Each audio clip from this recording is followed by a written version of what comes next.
buenas noches. Está usted como todos los domingos, a esta hora, a las 10. Mi nombre es Lilia Arellano. Este programa es A Corazón Abierto. Y así es como vamos a hablar esta noche los periodistas. Permítame presentarle a quienes esta noche nos acompañan. Jorge González Durán, muy buenas noches. Muy buenas noches, Lilia. Gusto en saludarles. Qué bueno estar aquí en este programa. Gracias. Hugo Trejo, ¿cómo está usted? ¿Qué tal? Muy bien, buenas noches a ti y a todo tu... buenas noches a ti y a todo tu auditorio. Es un gusto estar compartiendo un espacio más contigo. Muchas gracias. Hugo es director de la revista Estos Días, una revista que en breve circulará ya peninsularmente, ¿no? Creo que te lo mereces. Pues hay que esperar a consolidarse primero en el Estado, pero sí los planes obviamente que uno tiene siempre de crecer y de estar presentes en toda la región, que es donde... Es una región que nos involucra a todos, que nos interesa y en la que queremos estar influyendo de alguna manera o aportando lo que sabemos hacer.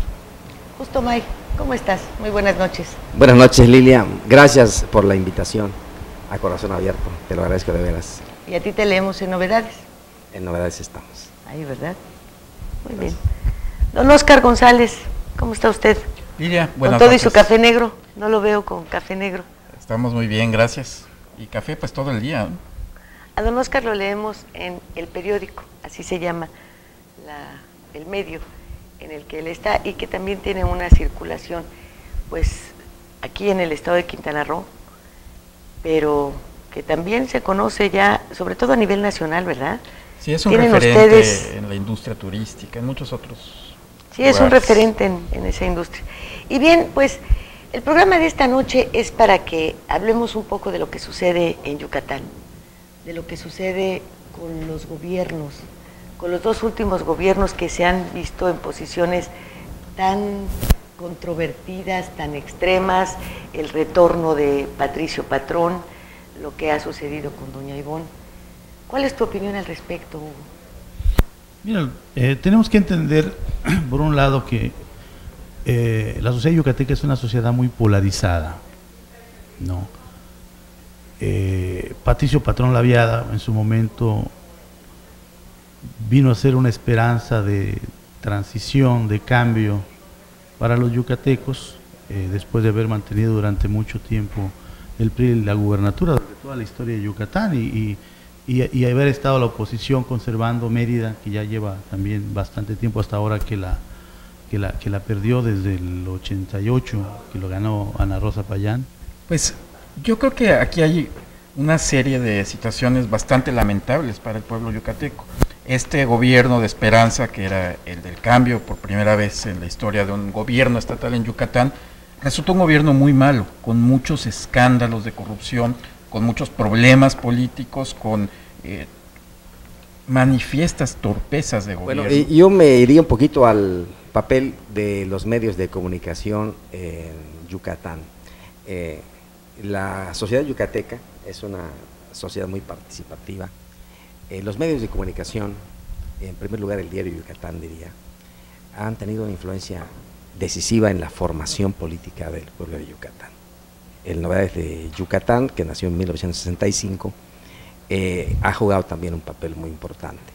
Entonces, la conciencia de participación política en Yucatán hace que precisamente se den escenarios, podríamos decir, de polarización, pero yo creo que eso es bueno en función de que los yucatecos son una sociedad que analiza muy bien su participación política en favor de uno o de otro actor político de acuerdo con el signo o los signos de los partidos políticos. Ciertamente que hay factores reales de poder que influyen en los cambios de mando estatal, en este caso en el caso de Yucatán, en el caso específico de Yucatán. Recuerdo que unos minutos después de cerradas las casillas, uno de los primeros medios de comunicación que dio a conocer la victoria virtual de Patricio Patrón Laviada fue el New York Times en su página electrónica. Entonces, hay circunstancias que van moldeando precisamente decisiones que no se toman exactamente dentro de lo que es el ámbito local del voto en las urnas, sino factores que inciden definitivamente en que se tienen que dar cambios, pero desde decisiones fácticas de otros lugares muy lejanos y que son sitios estratégicos, en este caso la península de Yucatán, para intereses que habría que comentar más adelante. Lo que dice Justo es hasta cierto punto cierto, o fue cierto hasta hace unos años, de que la gente escogía de manera libre su opción electoral. Ahora ya no, en la medida en que el estado de Yucatán se ha ido empobreciendo más, dentro de la pobreza no hay democracia. Son las dádivas, es el clientelismo la que guía a la gente a votar por tal o cual partido, el que tiene más dinero, traga más pinol. No es, sí hay un sector, afortunadamente todavía sigue existiendo un sector que decide por quién va a votar de manera libre, pero el grueso ya de los electores vota por el que le da más, por el que tiene más recursos, por el que regala más despensas, más cobijas, más zapatos, más bicicletas, y pues sale más en los periódicos. Ya el Diario Yucatán no es el periódico que más influye en Yucatán. Bueno, quizá influye más, pero no, ya no es el que más se lee. Ya él por esto ha superado con creces al Diario de Yucatán. El Novedades ya no existe, se transformó en un Milenio, que no tiene la misma circulación que tuvo el Novedades de Yucatán, no suplió al Novedades. Y las radiodifusoras tienen también un peso específico, pero lo que se está viendo ahora es peor que lo que se vio con Patricio Patrón, que fue un gobierno también signado por la corrupción, por escándalos, por tropelías, por negocios familiares también. Casi todos los negocios lo hacen con su familia. Patricio Patrón con sus hermanos, ¿no? Que tienen vínculos pues muy raros, ¿no? O sea, ya se ha ventilado mucho esto, les negaron la visa o les quitaron la visa para entrar a Estados Unidos por alguna razón muy grave, pero lo que ha sucedido ahora es todavía más vulgar. Yo creo que los panistas, cuando menos en Yucatán, hacían sus tropelías con cierta elegancia, ahora ya con más vulgaridad. Creo que lo que se está viendo en Yucatán en este momento es la vulgaridad entronizada en el poder. Pero en la práctica de gobierno, en la práctica para buscar el voto, para buscar el respaldo de la sociedad, entre los priistas y los panistas no ha habido ningún cambio. O sea, hacen lo mismo. Hacen exactamente lo mismo. Igual los negocios los hacen lo mismo, y como tú dices, están entremezcladas. Pero la sociedad sí está polarizada, o sea, porque hay quienes sí tienen muy marcada la ideología o su filiación hacia el PAN en este caso, y hay quienes la tienen muy marcada hacia el PRI con todo y las corruptelas que hay. Y esto permite que los que simpatizan con uno perdonen en automático las corruptelas del suyo. Sí, cierran los ojos. ¿No? Cierran los Como ojos. si están enamorados, el amor es ciego, ¿no? Así es. Sí. Estábamos en una mesa ya y estaban pues señalando que la gobernadora no entregaba cuentas, que dónde estaban 1,000 y pico de millones, que dónde estaban otros 800, que dónde estaban otros 300, que nadie sabía dónde quedaban. Y les decía, ¿y supieron alguna vez dónde quedó el dinero de Patricio Patrón? No, bueno, es que la deuda que dejó Patricio fue de 380 y tantos millones. Bueno, o sea, la cantidad dice mucho. Sí, el que roba 1 y el que roba 10 es lo mismo. Es igual de ladrón. ¿Cuál es la diferencia? Ninguno de los dos entregó cuentas. Es igual, o sea, los dos endeudaron al claro. Estado. Nadie supo a dónde fue a parar ese dinero. Ahora hay una diferencia entre 300 y 2,000. Porque se me va luego la onda, ¿no? Se me va, no digo que se me va el pajarito, se me va la onda, o sea, pero a veces se olvidan las cosas.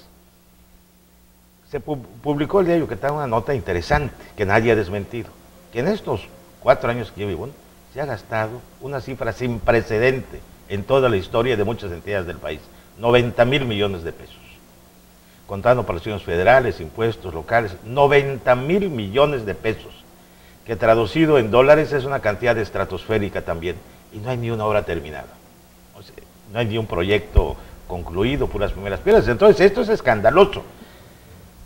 ¿Dónde está ese dinero? Nunca lo vamos a saber. Los únicos gastos que se han cuantificado son en imagen, y yo creo que es, bueno...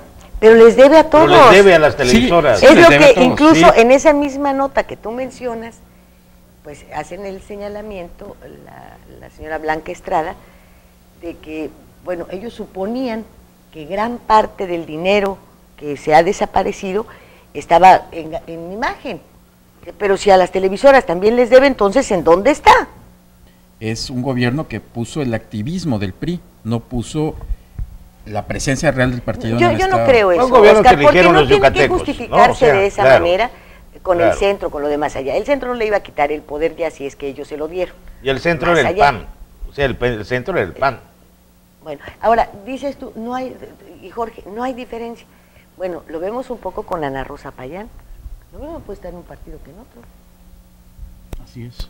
Sí, lo ¿Cuál es la mismo puede diferencia? estar, sí. Bueno, lo vemos en todos los estados, con todos los candidatos priistas que postuló el PAN y el Pues PRD. nada más de ver los intereses Los que hay candidatos de la detrás alianza son priistas y esta Ana Rosa Payán es la verdad una vergüenza porque lo mismo contribuyó al triunfo de Ivonne, ella.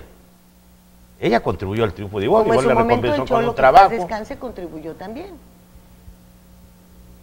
Pues sí, A restar votos y a restarle votos a su propio partido, que por un lado quizá haya sido bueno, pero los resultados indican que hubiera sido quizá lo mismo, ¿no? O sea, el hecho de que se haya ratificado tanto el respaldo en las elecciones locales con el triunfo de Mérida, con el triunfo en las elecciones federales, creo que ensoberbeció a quien está en el gobierno del Estado y ha descuidado completamente el cuidar las cosas, ha descuidado el manejo del gobierno, ha descuidado la limpieza en el manejo porque siente que no hay quien la esté fiscalizando y creo que está muy equivocada porque ya ve lo que le está ocurriendo en este momento.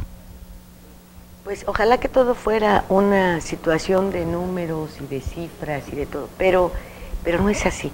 El daño que se le hace a los pueblos deteniendo su desarrollo, hundiéndolos en educación, en salud, en todo esto, no se recupera en generaciones enteras. Yo creo que ese es el mayor daño. fíjate que ha tocado un tema fundamental. Cuando se deja de hacer una escuela, cuando se deja de prestar educación a niños que lo necesitan, cuando se aumenta el analfabetismo, se está ocasionando un grave daño generacional. Así es.